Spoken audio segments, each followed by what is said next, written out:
ഇതിനു മുമ്പ് നമ്മളൊരു പ്രോഗ്രാം നടത്തി. 2 പ്രധാനപ്പെട്ട വിഷയങ്ങളെയാണ് നമ്മളതിൽ വിഷയമാക്കി കൊണ്ടുവന്നത്, പ്രമേയമാക്കി കൊണ്ടുവന്നത്.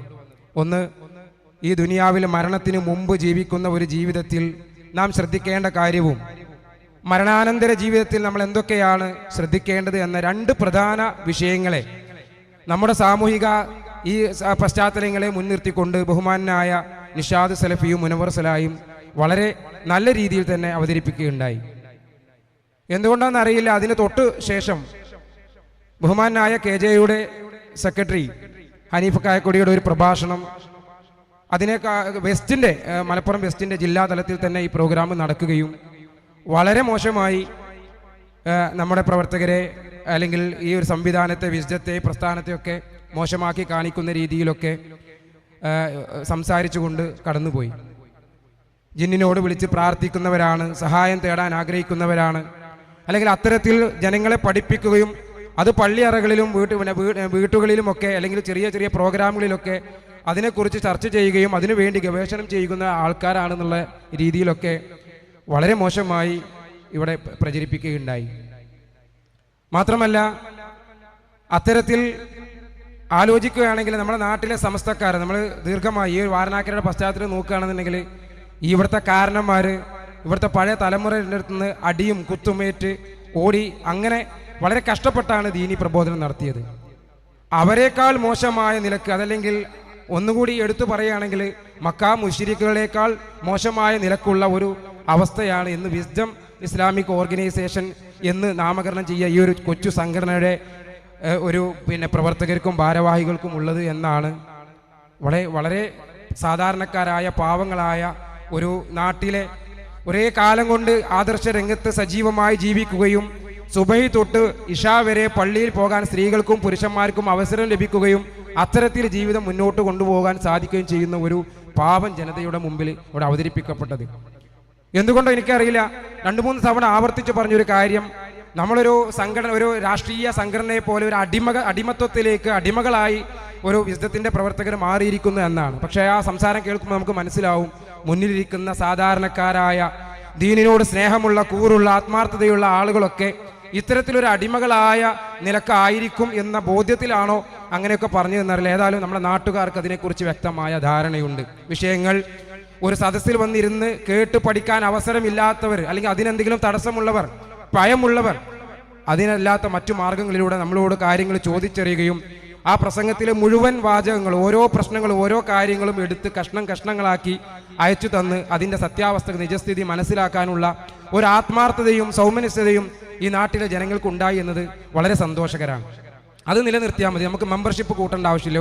ഒരു ഇസാഖും ഒരു സുലൈമാനും ഒരു ഡോക്ടർ ഫസൽ റഹ്മാനും മാത്രം, അതിലപ്പുറം ഒരു 4 ആളെയും കൂടി കൂട്ടി നാളെ ഇവിടെ ഒരു പള്ളി സ്ഥാപിക്കണം, അതല്ലെങ്കിൽ ഇവിടെ വലിയൊരു മെമ്പർഷിപ്പ് ഉണ്ടാക്കി വലിയ സമ്മേളനം നടത്തണമെന്നും ആഗ്രഹമില്ല. ജനങ്ങളിലേക്ക് സാധനങ്ങൾ എത്തണം. ഈ പ്രോഗ്രാം തന്നെ സാധാരണഗതിയിൽ ആകെ 3 ആളാണെങ്കിലും നാട്ടിൽ എല്ലാവരെയും നേരിട്ട് ക്ഷണിക്കാറുണ്ട്. പക്ഷെ അത് നമുക്ക് പകരം പലരും ക്ഷണിച്ചു, അത് മതി, അത്രേ നമുക്ക് ആവശ്യമുള്ളൂ.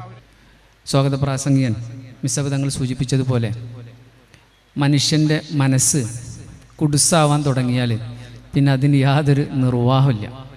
അത് നമ്മളെപ്പോഴും ശ്രദ്ധിക്കണം. അള്ളാഹ് നമുക്ക് തുറന്നു വെച്ച 2 ചെവി തന്നു, അതുപോലെ തന്നെ കാര്യങ്ങൾ ഉൾക്കൊള്ളാനും ഗ്രഹിക്കാനുമുള്ള വിശാലമായൊരു മനസ്സും തന്നു. അതിന് നമ്മൾ മറയിടാൻ തുടങ്ങിയാൽ നമ്മുടെ ജീവിതം ചുരുങ്ങി ഇല്ലാതാവുക എന്നല്ലാതെ പ്രത്യേകിച്ചൊന്നും നേടാനില്ല. സംഘടന എന്നുള്ളത് നമ്മൾ മനസ്സിലാക്കേണ്ടത് അള്ളാഹുവിൻ്റെ ഇഷ്ടപ്പെട്ട, അള്ളാഹുവിൻ്റെ പ്രീതി ലഭിക്കാൻ ആവശ്യമായ അമലുകൾ ചെയ്യാനുള്ള ഒരു വാഹനം മാത്രമാണ്.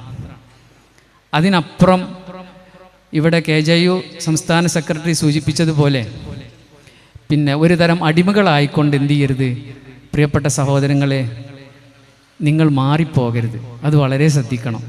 നമ്മളെപ്പറ്റി പറഞ്ഞ പല ആരോപണങ്ങളും കാത് തുറന്നു വെച്ച് കേട്ടാൽ അത് എവിടെയാണ് നിൽക്കുന്നത് എന്ന് വളരെ നമുക്കെല്ലാവർക്കും ഹൃദ്യമായിട്ട് ബോധ്യമാവും.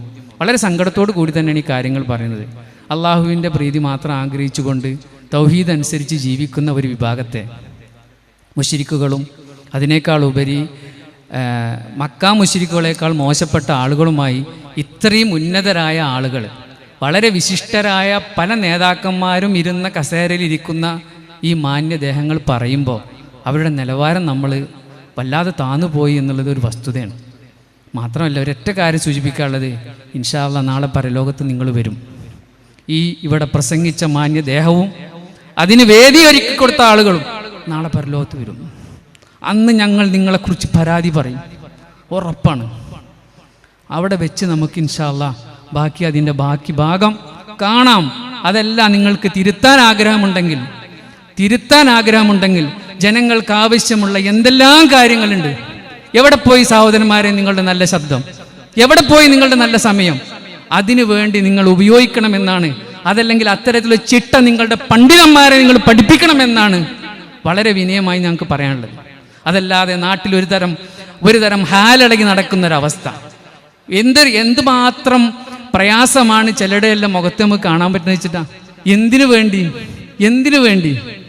അതുകൊണ്ട് സഹോദരന്മാരെ, മാന്യമായി പറയാനുള്ളൊരു കാര്യം, നിങ്ങളുടെ മനസ്സ് കുറച്ചും കൂടി വിശാലമാക്കി വെക്കുക. ഈ സഹോദരന്മാർ നമ്മളെപ്പറ്റി പറയുന്ന ഏത് ആരോപണവും നിങ്ങൾ കൃത്യമായിട്ട് മനസ്സിലാക്കാൻ തയ്യാറാവുക. ഒരു ഭാഗത്തുനിന്ന് കേട്ട അതാണ് 100% ശരി എന്ന് വിശ്വസിക്കുന്നതിനപ്പുറം ഇപ്പറയുന്നതിൽ വല്ല കാര്യമുണ്ടോ? ഇവിടെ നടന്ന പരിപാടികളെക്കുറിച്ച് മുമ്പ് വിസ്ഡം ഇസ്ലാമിക് ഓർഗനൈസേഷൻ ഇവിടെ നടത്തിയ പരിപാടികളെക്കുറിച്ച് ഹ്രസ്വമായിട്ട് മിസ്സബ് തങ്ങൾ സൂചിപ്പിച്ചു. സഹോദരന്മാർ, ഏത് പരിപാടിയിലാണ് ജനങ്ങൾക്ക് ഉപകാരമല്ലാത്തൊരു കാര്യം നമ്മളോട് പറഞ്ഞിട്ടുള്ളത്? ഒന്നുമില്ല. എന്നാൽ ആകെ കൂടി വെച്ചൊരു പരിപാടി, പുറത്തേക്ക് വെച്ച പരിപാടിയാണ് ഇപ്പോൾ ഇത്. ഒരു വർഷത്തിന് ശേഷം ഇതുപോലെ പുറത്തേക്ക് വെച്ചൊരു പരിപാടിയാണ് ഇക്കഴിഞ്ഞ മലപ്പുറം വെസ്റ്റ് ജില്ലയുടെ പരിപാടി. അതിൻ്റെ ഒരു അവസ്ഥയാണ് നമ്മൾ കണ്ടത്. അതുകൊണ്ട് ആത്മപരിശോധനയ്ക്ക് നിങ്ങൾ തയ്യാറാവണം. നല്ലതാവട്ടെ നിങ്ങളുടെ നാവുകളിൽ നിന്ന് പുറത്തേക്ക് വരുന്നത്, ആ വരുന്ന വാക്കുകൾ മുഴുവൻ രേഖപ്പെടുത്തുന്നു എന്ന കാര്യത്തിൽ നിങ്ങൾ ശ്രദ്ധ വേണം. രണ്ടാമത്, ഇവിടെ പറഞ്ഞ കാര്യത്തിന് കൃത്യമായി മറുപടി പറയാൻ നമുക്ക് കഴിയും എന്നുള്ളത് 100% ഉറപ്പാണ്. എന്തുകൊണ്ട് നമ്മളൊരു മറുപടിക്ക് തുനിഞ്ഞില്ല എന്ന് ചോദിച്ചു കഴിഞ്ഞാൽ, അക്കാര്യങ്ങളൊക്കെ തന്നെ സോഷ്യൽ മീഡിയയിൽ നോക്കിക്കഴിഞ്ഞാൽ 10 വർഷങ്ങളായി അതിൻ്റെ മീതെയായി നടന്നുകൊണ്ടിരിക്കുന്ന ഒരേ ചർച്ചകളാണ്. പേര് മുഴുവൻ നമുക്കാണ്, നമ്മൾ ജിന്നിൻ്റെ ആൾക്കാരാണെന്നാണ്. പക്ഷേ ജിന്ന് എന്ന വാക്ക് പറയാതെ KNM അവിടെ പരിപാടികൾ ഒന്നും സംഘടിപ്പിക്കാൻ പറ്റാത്ത അവസ്ഥയാണ്. അപ്പോൾ അതുകൊണ്ട് സോഷ്യൽ മീഡിയ നോക്കിക്കഴിഞ്ഞാൽ തന്നെ കൃത്യമായിട്ട് കിട്ടും. ഇവിടെ പറഞ്ഞ വിഷയങ്ങൾക്കൊക്കെ തന്നെ മിസ്സബ് തങ്ങൾ സൂചിപ്പിച്ചതുപോലെ ഈ നാട്ടുകാരെ ആളുകൾക്ക് കൃത്യമായി നമ്മൾ എന്ത് ചെയ്തിട്ടുണ്ട്? അവബോധം കൊടുത്തിട്ടുണ്ട്. അവരതിൽ ബോധ്യപ്പെട്ടിട്ടുമുണ്ട് എന്നുള്ളതാണ് വസ്തുത.